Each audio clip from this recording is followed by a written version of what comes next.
I'm Priscilla Cole with the Geospatial Risk Summit, and I'm on today with Lou Bonanno. Hello, Lou. Hi, Priscilla. How are you? Tell us who you are, who you work for, and your title. My name is Lou Bonanno. I work for Arch Insurance, and I am a AVP of Property Underwriting. In our prep for this call, we were asking, why did it take us so long to figure out how to put geography into underwriting? And I was sharing a story. An old timer in insurance was telling me that years ago in underwriting shops, you used to have these great big maps up on the wall and different colored pushpins. And every time a new policy was written, another pushpin went up. And then when catastrophe models came into fashion, that function of keeping track of the geography of the policies was largely absorbed by the catastrophe models. Maybe the trend's going back to the other way. People really want to know what their portfolios look like and how they're distributed over geography. I will tell you that I'm not old enough to have been part of the pushpin world, but I can picture it in my head. The catastrophe models are able to do so many amazing things in these complex calculations, but they're also able to keep track of large amounts of buildings and specifics about them. So people were happy to give that away and let the computer handle it, but they did lose some of that touch and feel of their physical portfolio.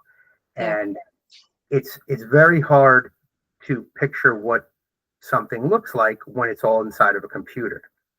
So what we've done as a test was actually kind of modernize these pushpin boards, and we started with one of our middle market book, and we put together essentially a pushpin board. We were able to put our locations right exactly where they're supposed to be, and so we can look at a book from the whole United States, and we can zoom in on specific areas of interest. By doing that, we can take this satellite view and actually zoom in all the way down onto the actual street view map of what the building looks like. And that's interesting for two reasons. One, a majority of buildings that we see, we've actually never seen, right? So we see them in the submission, but it's just a value and it's some building characteristics. But to be able to see this building and see what it looks like and see where it is, the underwriters really enjoyed being able to have a better appreciation of these actual risks. Another benefit is all of the additional data that goes along with it can carry along. So you can click on a pushpin and we can see the TIV, we can see the year built, any other information that might be of interest, right? The types of coverage that we have on there. Kind of used an old idea and made it new and brought it into the 21st century.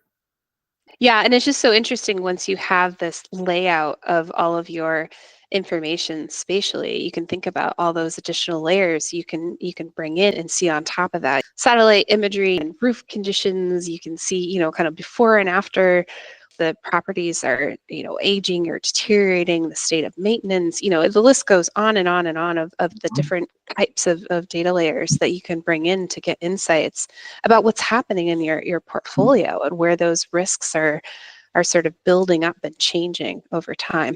There's certain areas of the country that are more susceptible to catastrophic events, like say Florida or the coast of Texas, or get inland Texas. Now we're worried about severe convective storms. Are we too heavy in this area, or maybe we're not heavy enough? It's not an advanced actuarial science that we're applying to it, but it's really, we're taking the knowledge of these underwriters and their experience and overlaying it with what we have. And it's some of the insights that we've been able to get from just a simple tool were actually quite surprising. Bringing underwriting into the next century and beyond, right? With all these different intersections. Mm-hmm. Yeah, no, thank you so much, Lou. And we'll see you up on stage at the Geospatial Risk Summit. Lou is on panel number 3, which is titled Portfolio Risk and Response, talking about assets, finance, and of course, insurance. Thank you, Lou. Thank you, Priscilla. I'm looking forward to it.